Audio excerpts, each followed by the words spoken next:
Call this meeting to order of the Board of Franklin County Commissioners, Wednesday, November 23rd, 2022. It's 8:30 a.m. Roll call. Commissioner Stottlemyre. Present. Commissioner Harris. Present. Chair Dunn. Present. Vice Chair Dickinson. Present. Commissioner Waymire. Present. Please join me for the Pledge of Allegiance.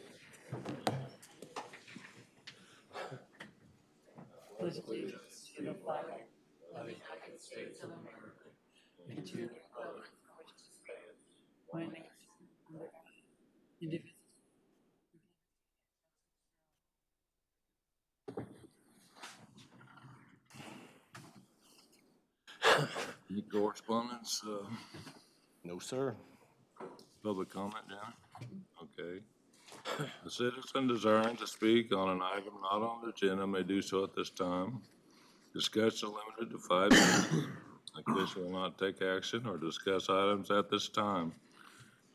Discussion should be limited to matters of Franklin County Commission business, and public comment is not permitted in regard to personnel matters or pending legal matters. Items introduced under public comment may become agenda items at a later date. James Wallace.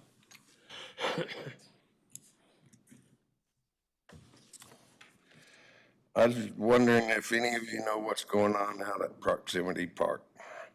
I saw 2 City of Ottawa trucks out there hopping the curb and driving over the sidewalk to haul dirt into the middle of the park. Also saw them piling up brush, like they're going to burn brush piles, tore down trees, whatever.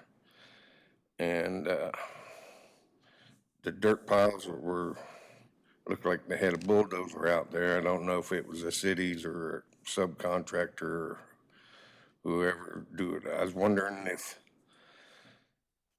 there was a new business going on in the park out there.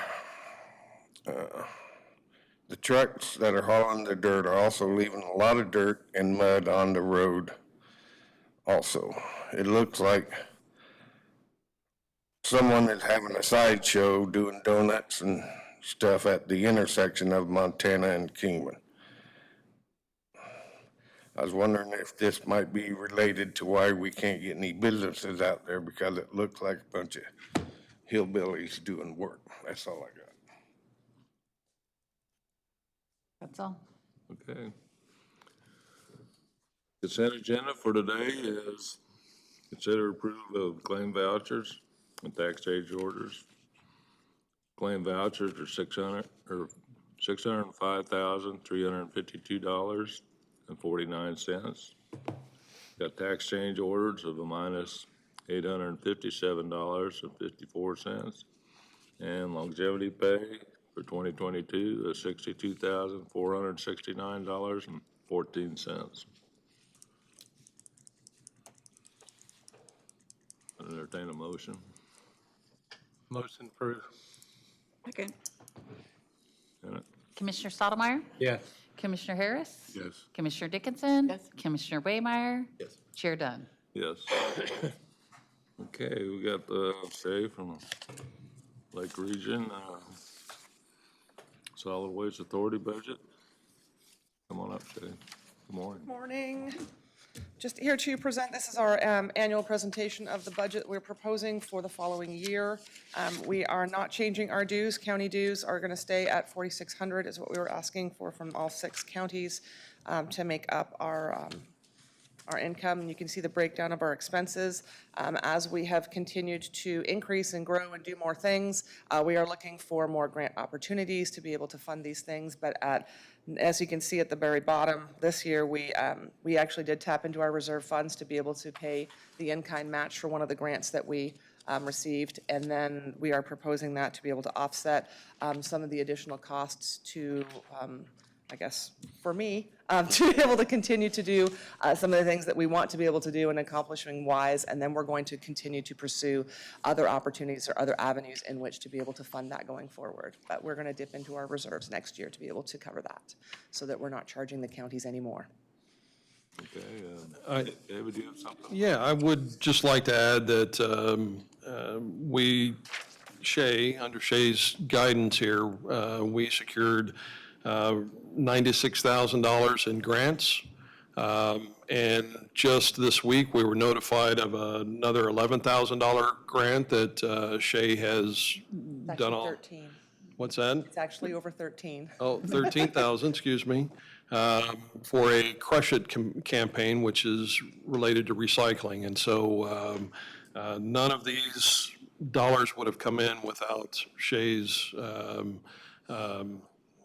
determination and work that she does on behalf of the 6 counties. And as the chair of that group currently, and I speak for every one of our members, we are really excited about the work that has been done, and we're even more excited about the things yet to come.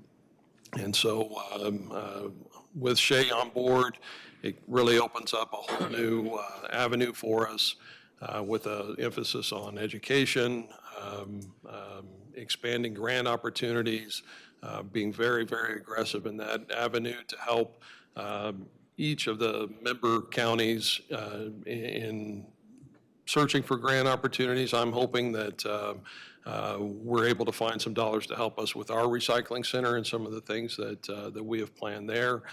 We're even looking at possibly expanding our 6-county region to include others that may want to participate with us. So there's a lot of exciting things on the horizon, and it's almost solely due to the work that Shay is doing on our behalf. Don, do you have anything else to add? Yeah, just that, things have looked up very well in the last 3 or 4 years on the grant sites. It was almost a gone away thing, and in the last 3 or 4 years, Shay has been able to find a lot more. Plus, I'll agree that the state has kind of opened up a little bit better than they were a few years ago also, and allowing some more grants out there. But you still got to go after them. I mean, they're just, they just don't come to you. You got to go to them. So, things are running very well right now, and we're able to hold the budget, our budget. We did increase our budget a little bit, but we're absorbing it in funds that we have and not increasing the amount to the counties. And that was a decision on the board to do it that way. So I think it's in very good shape right now. I would add one other thing, the $4,600 that is our portion of that, there are no ad valorem taxes that are part of this. It's all user fees generated from tipping fees and whatnot at the landfill and transfer station. Okay, any other questions of Shay or David? Okay, positive motion would be I make a motion to approve the 2023 Lake Region Solid Waste Authority budget. So move. Second. Commissioner Harris? Yes. Commissioner Dickinson? Yes. Commissioner Waymire? Yes. Commissioner Stottlemyre? Yes. Chair Dunn. Yes, thank you, Shay, for coming in. Thank you today. so much. Next item up for business, Sierra Watering corrugated metal pipe bids to, go ahead, David. So we are completely out of 15-inch pipes, and we've only got a couple of 18-inch pipes. And so we are wanting to place an order to bring in what amounts to a handful of pipes of each of those sizes to tide us over until we place a larger order in the spring. We solicited 5 different companies to provide bids for these.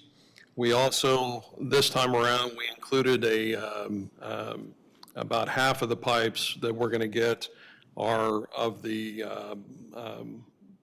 polypropylene type plastic so that we could test that material out. And so we are recommending that we go with Contact Engineered Solutions for the corrugated metal pipe. We're going to order 10 pipes from them for a total of $6,402. And then the high-density polypropylene pipe from ConMat And there's 20 pipes, and that is because we ordinarily order 30-foot pipes is our minimum. Currently, the way that these plastic pipes are manufactured, they come in 20-foot lengths or 13-foot lengths. And so we're getting 10, 20-foot lengths and 10, 13-foot lengths to be able to join those together so that we have at least 30 feet. It'd be 33 feet, a little wider than we ordinarily do. But that is our recommendation today. I would also add that we continue to do research on this pipe, this high-density pipe.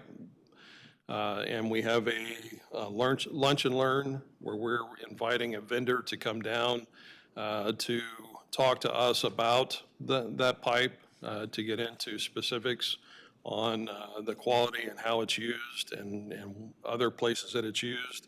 We've invited the city of Ottawa and 6 other counties to come and participate.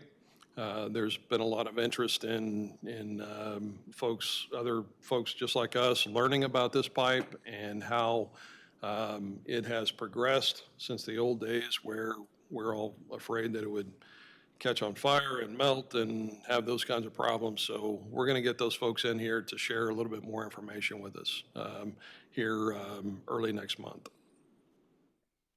Does that make bigger diameter pipes? Yeah, they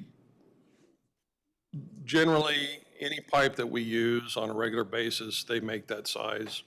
And they have assured me that after the first of the year, they will make, they have the capability to make 30-foot pipes, and that they will do that if that is a direction that we want to go. They would make a batch of those pipes specifically for us, so that we wouldn't have to connect them unless we just needed a wider entrance. Is there pretty much only the one company that does it? Well, I'm researching that. The companies that bid on this, both of those companies are actually, the pipe that they bid is from the same manufacturer, but I am looking for other manufacturers as well. And so they have, Wellborn Sales, for example, they sell both kinds. Oh. And so it's ADS Pipe is the manufacturer that was bid in on both of these. Wellborn sells, their price per foot's lower, but their price is higher. Did they not have the So- lengths we needed? So they, it was their opinion that we needed bands. The other, the Conmat didn't recommend it, that it was their opinion that we didn't need bands. The ADS folks reaffirmed that. And so in order to kind of bid this apples to apples, that's. What about the price per foot, though? If you look at the spreadsheet, like, I don't know, follow the bottom line, the 18-inch by 13-foot. It comes out to about $25 difference whenever you, But like, your math's good on the 20-footers, but 13-foot times that lineal foot price, and that 5 is, of them, that is how they bid it. that is, okay. So That they is must how not they have, bid it. they must They- not have 13s. Yeah, those numbers, I felt like they had a math error also, but that's how the bid came in. It looks like they just, didn't have that length of pipe. So the Wellborn Sales was also plastic pipes then? Both. They have both kinds. Well, I know, but Yeah. I'm just comparing the plastic of the Conmat.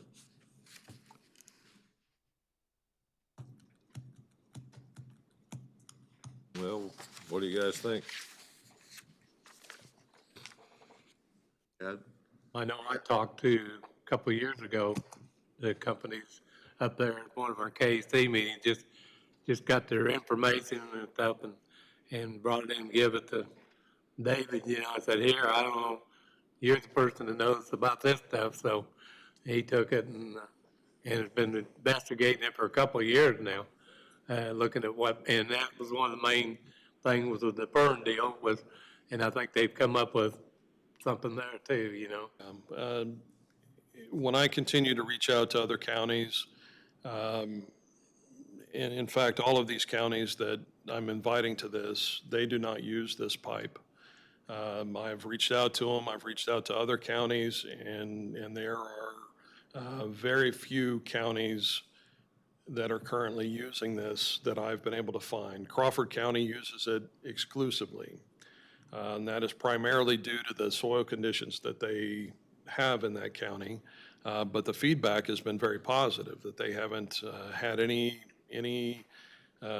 more issues with this type of pipe than they did with the metal pipe.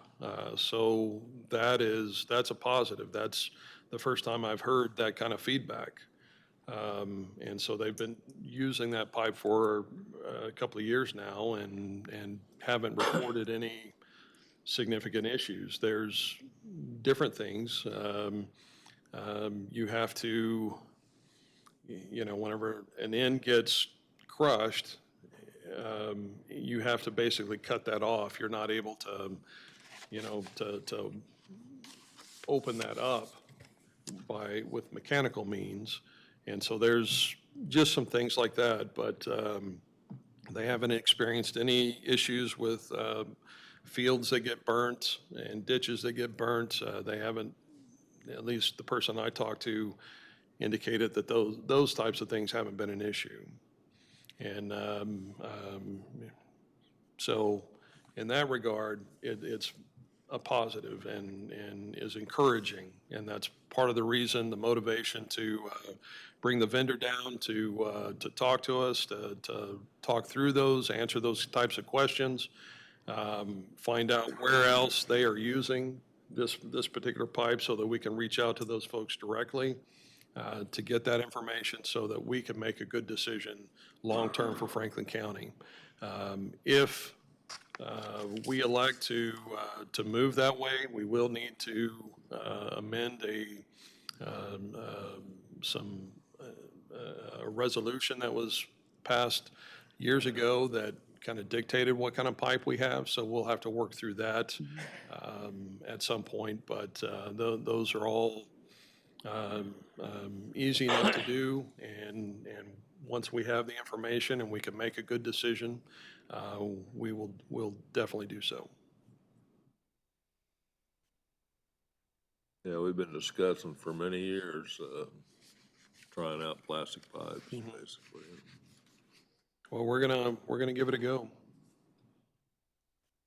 So pause the motion to make a motion to award the corrugated metal pipe bid to Contech Engineering Solutions LLC for 10 various size pipes in the amount of $6,402.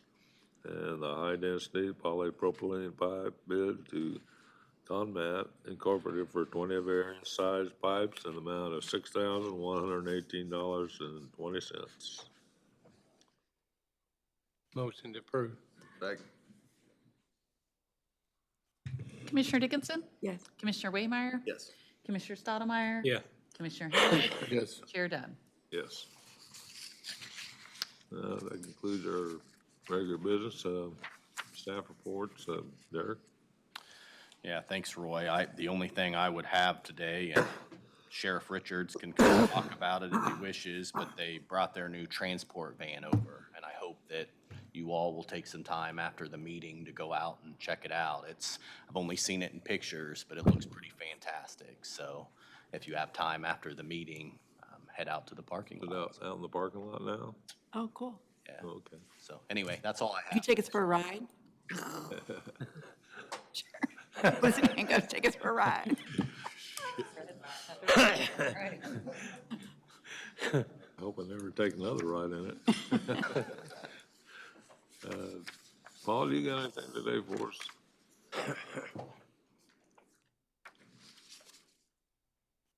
Morning, Commissioners.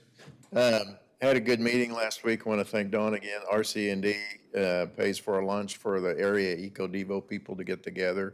And so we were over in Osage County last week and really had a very timely and productive meeting. All the folks that come to this said they truly, we have a lot of meetings, but they actually look forward to that one and value that one. So appreciate the support we get from RC&D.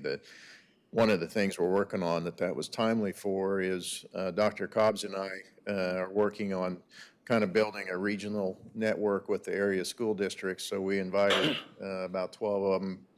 This will be our second or third meeting with them as we work to kind of take a regional approach to identifying folks that are going to graduate out of our school systems that aren't planning to go to college and want to go right into the workforce. And the group that districts we've got, that's about 800 people every year.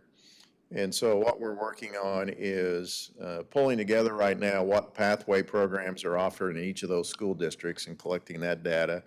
And then through all the different counties, getting a list of the industries that maybe we could tie these kids to directly. And so building a list of those businesses, so it's not just auto industry, but it's what's industries in Anderson County and Osage and so on. And so Miami. So then we want to work with all the school districts and all the businesses in the region and try and build those networks with our kids that are going through those pathway programs. Also increase awareness of the industry of all the pathway programs that are available and being turning out kids with certain skills and talents in our region. So excited about that progress. We seem to have very good buy-in from another number of school districts in our area. And so, again, want to thank Dawn and RC&D for helping facilitate some of those meetings that help support those activities. So that's all I've got today, unless you have any questions. I got one question. Since Mr. Wallace brought it up, do you know of anything going on? I think the right place to ask those questions is the city. Proximity Park is city property. It's not county property. It's in the city limits. Obviously, the city doesn't contact any of us when they have their trucks and their people out there on that property. So certainly don't have any answer for that and what the city's doing. The appropriate place to ask that would be down at City Hall. When are their meetings? City Hall, they have a study session on Monday at 4 o'clock every week. 4:30. 4:30. And then they have their regular commission meetings on Wednesdays, either in the morning or in the evening, depending on the day. Every other week. Only every other week. They don't meet every week. No, they meet every week. Not the regular meeting. Normally they do, unless there's a holiday or something. Yeah, they meet every week. Okay. Yep. They don't have to, but they normally do. Any other questions, Paul? Thank you, Paul. Huh? You bet. Kenny, do you have anything?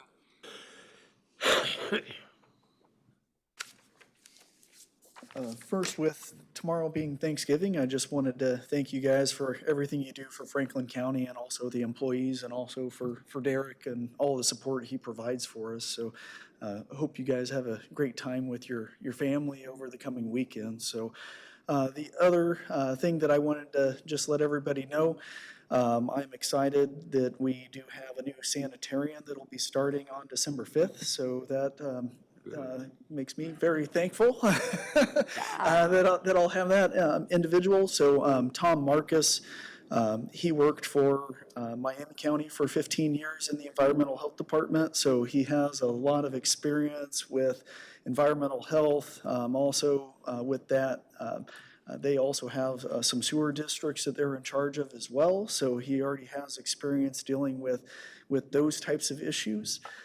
So I think he'll be able to just sort of come in and just start running.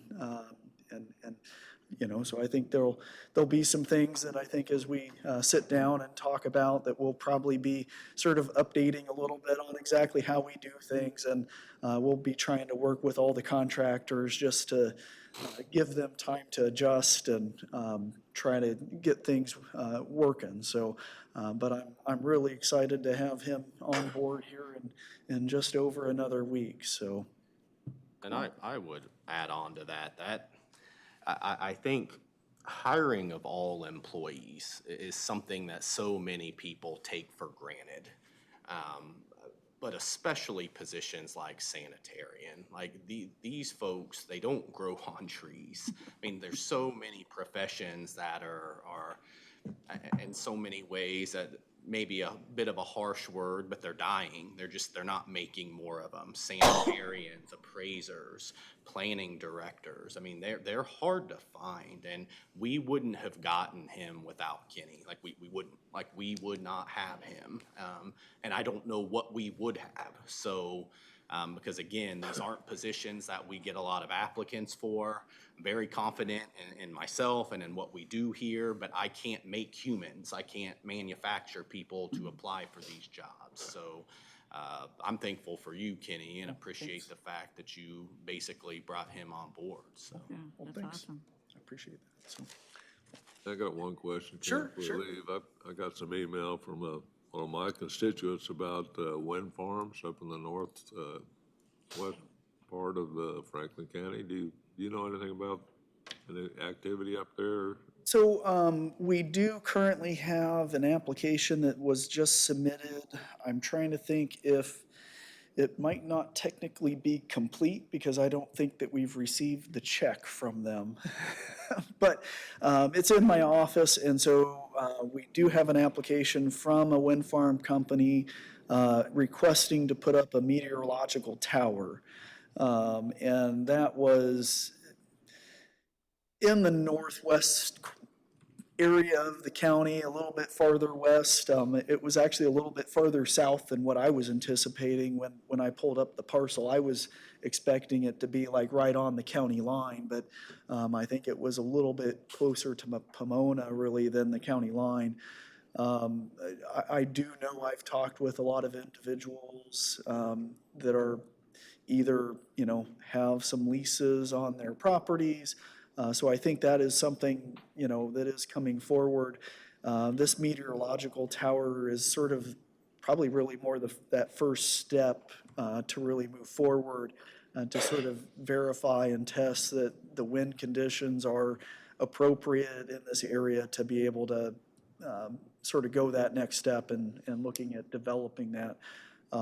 That would be something for a wind farm, a commercial wind farm, that would require going through that special use permit process as well. So whenever we do get to that point, we will be sending notification out to everybody within 1,000 foot of the area. So there will be a lot of mailing happening whenever that occurs. But I would anticipate that we'll probably be hearing more moving forward, especially once we get through this meteorological tower. I'm trying to remember on the description, I believe they were saying it was probably going to be like a 2 to 4 year time period that tower would be up and sort of collecting data. And so I think we have a little bit of time before we would get an actual application for an actual commercial wind farm, I believe, but Well, we heard about the direction Osage County went. Yep. About, I guess, putting a ban on both wind farms and solar projects. Yep. Will the state let them do that? There are multiple counties out there that have decided to either put moratoriums on it while they're looking at regulation changes, or some of them have actually decided that they don't want wind farms or, other types of activities. I think with my understanding with that type of development, it doesn't deal with certain activities, deal with like free speech issues where the county has to provide opportunities to where somebody could do that. I don't believe that a wind farm would fall under any type of category like that. And so as far as I know, nobody has challenged a moratorium like that or just a rule that says we don't allow them in one. I think any restrictions have been considered appropriate based off of the community.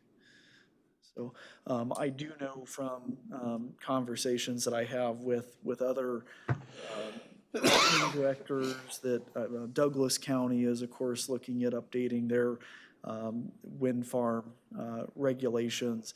And I do believe that Miami County has also been sort of looking at updates to some of those regulations as well. So it's something that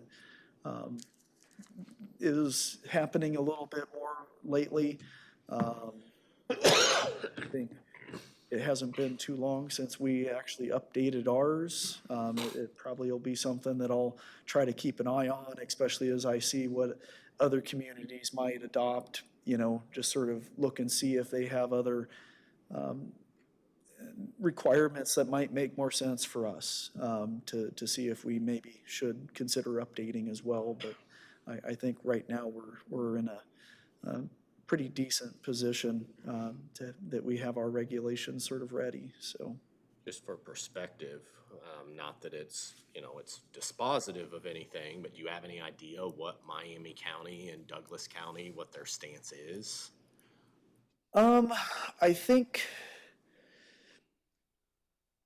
my understanding has been more of from a positive perspective on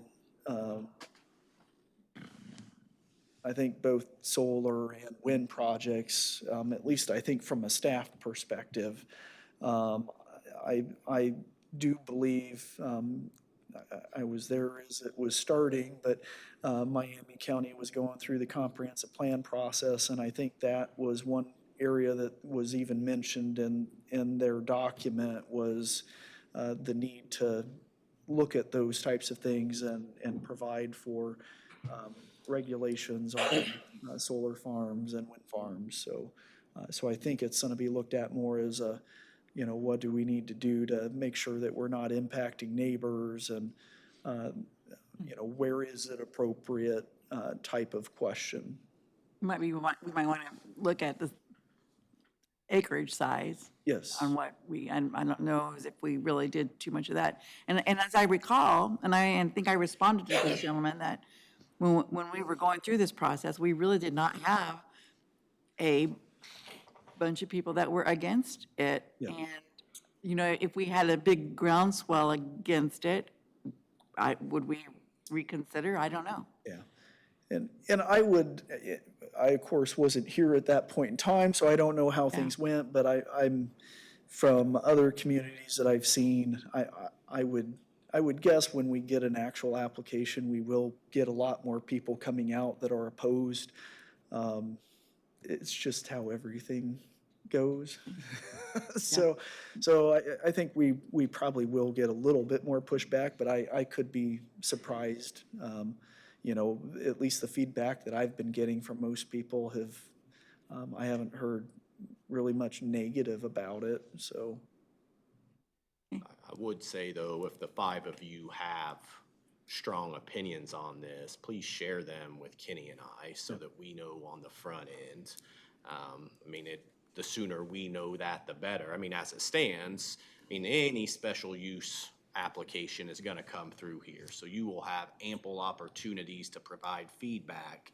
But if our regulations, you're exactly right. They haven't been in place very long, and you all adopted them. I don't know if it was specifically this 5 commissioners, but if, you have second thoughts, those are things we need to have an ongoing dialogue about. And at the time we have an application, that's probably not the time to discuss our regulations themselves. Like, you can't bait and switch, so that's just something to think about. I will say, we're just doing our due diligence at the staff level. Kenny and I have already looked into what, other counties who have this have done in terms of pilot agreements, payment in lieu of taxes, and just what the revenue could potentially look like. And that's very hard to do, but we want some kind of perspective that we can share with the 5 of you just to give an idea of what that may look like. Road remediation. Yeah. I think the only people who are gonna contact me is the ones that don't want it, Oh, sure. not the ones that want it. Yeah. Thanks for the update, Kenny. Thanks a lot. Appreciate that. Kyle or Sheriff?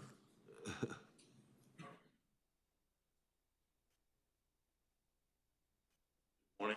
As has been said, last week at at our sheriff conference, we did pick up our new transport van. Turned out much better than we even anticipated, so we want to say thank you once again to the board for making that purchase for us.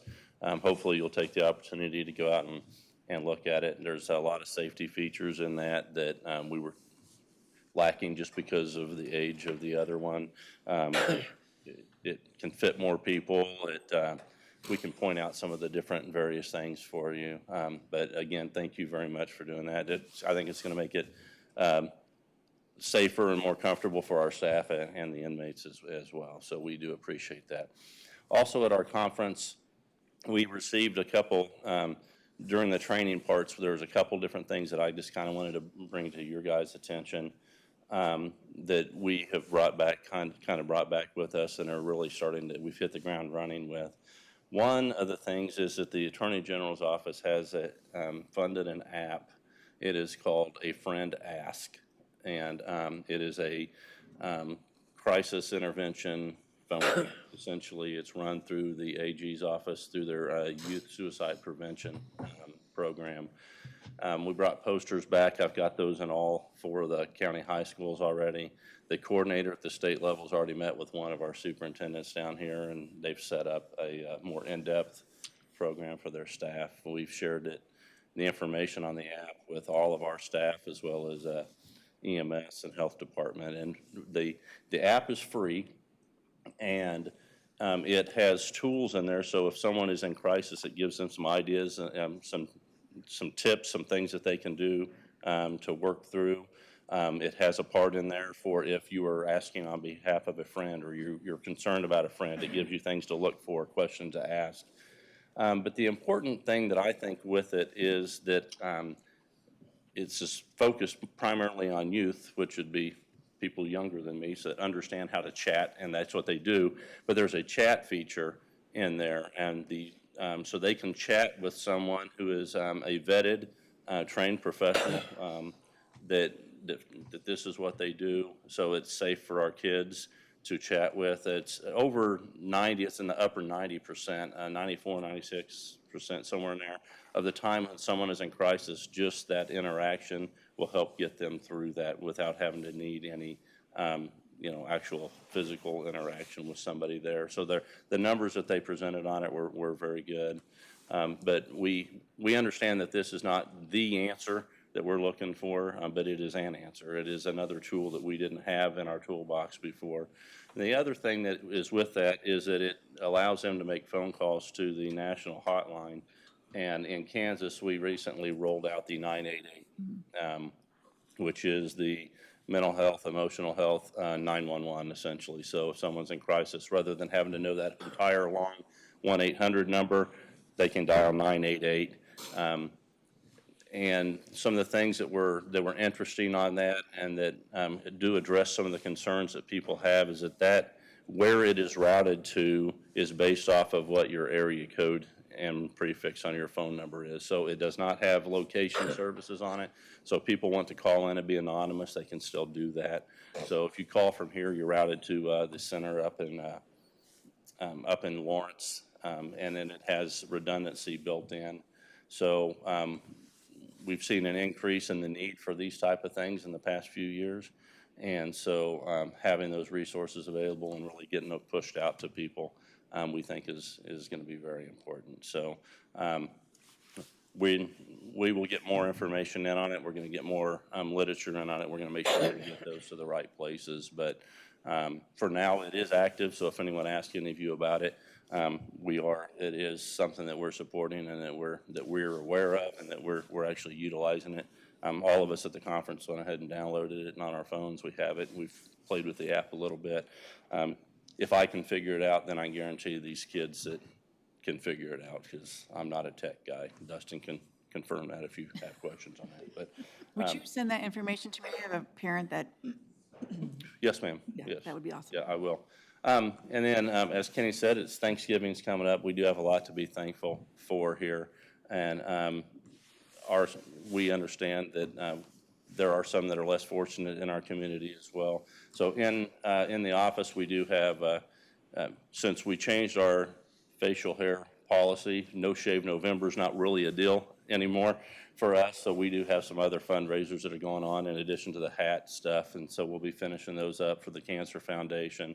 And then the Salvation Army Red Kettle, that campaign kicks off Friday. And so hopefully you'll see some of our staff out there ringing the bell in uniform, raising money for Salvation Army to support our community, but also representing Franklin County at the same time. So that's all I have, unless you guys have questions for me. Going back to the transport van, what, the model that we're replacing, what year was that? What year that whole van? 1920? I do not know, but it was a seized vehicle that. Wasn't even new when we got it. That's correct. That's And correct. I mean, of all of the vehicles in your fleet, that had to be among the worst, is that? Yes, yes. Our mechanic really was starting to have concerns, so. And, yes. and, you talk about how this new one will be more comfortable for staff, will be more comfortable for the folks that you're transporting.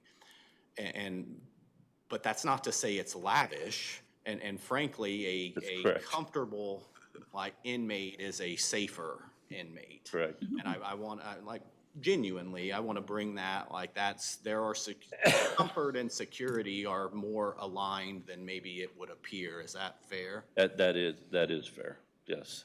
And in our old van, the cage in it rattles pretty bad, so it's really hard to hear.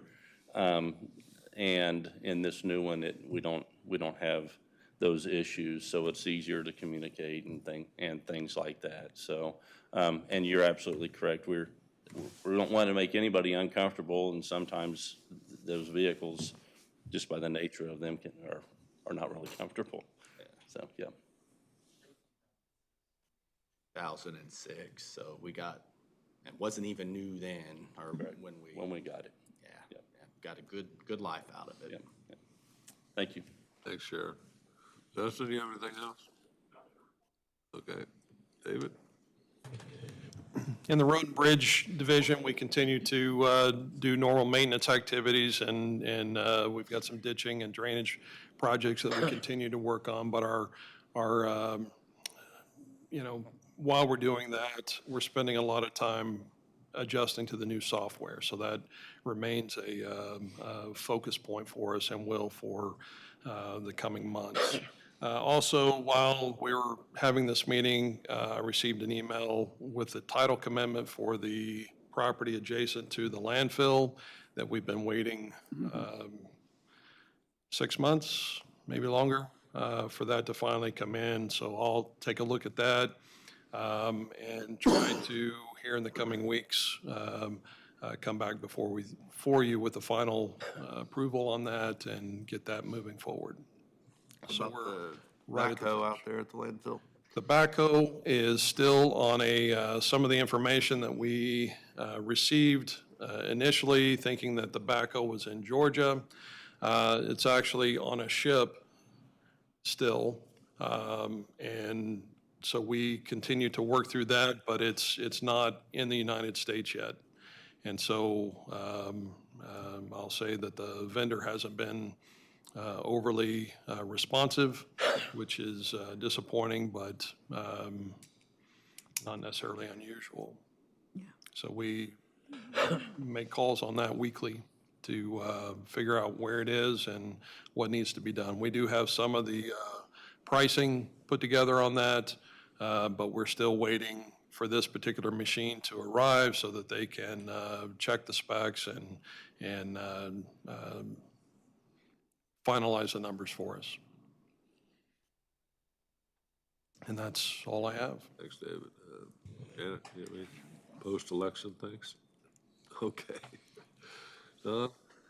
Yeah, just the only thing that might mention tag on to Paul, been a privilege to help sponsor that for all those, economic development people to get together every quarter and talk over different angles and issues, and Paul and Janet have been long time in that position, especially Janet, and from Miami County is a world of information for these younger, 2 or 3 of these are pretty new people, so, and they absorb a lot of what she has to offer, and that wouldn't come to pass if we weren't having these quarterly meetings, so. The only other thing I might mention, this is just kind of a recognition deal. The Eagles, which have been a member for 30 years, had their Toys for Tots run this weekend. And dollar-wise and toy-wise, for ECAN, they accumulated $50,000 worth of money in toys to donate to the ECAN program to give away. So just want to give kudos to them that it's a really good thing for a community that most people don't realize what they've done or what they're doing, but, cause you don't see it on the front page of the paper or anything, so, but they've done, every year they do that, and they're really happy with how the community come together this year and put it all together. That's all I got. Just want to make sure everybody has a happy Thanksgiving, good weekend. Thanks. Thanks, Rod. Aya? I attended the hospital board last Thursday. They continue to be very open to the public and the questions that they are receiving. Also, the Prairie Paws had their yearly budget, worked on their final budget for next year last Thursday. I zoomed in on that meeting. Edward Jones had the Edward Jones office at First and Main had a chamber coffee. They've been there a while, but they had some personnel changes and some office updates. And so they had a chamber coffee there last Friday morning. And then I would just, again, say happy Thanksgiving. We used to live in Orchard Park, New York, and right now they have 70 inches of snow. So right now it's a great day to live in Franklin County. Cole, do you have anything? Sure, thank you. Yeah, just going back to what David said, I talked to Dale Hermick yesterday, and they finally got the survey done and came up with about 58 acres. We knew it was in the ballpark at 60, but now we got the official count, and now we can go forward with the title work and all that. I also wish everybody a good Thanksgiving and be safe this holiday. With that, I'll entertain a motion to adjourn. So moved. Second. We're adjourned.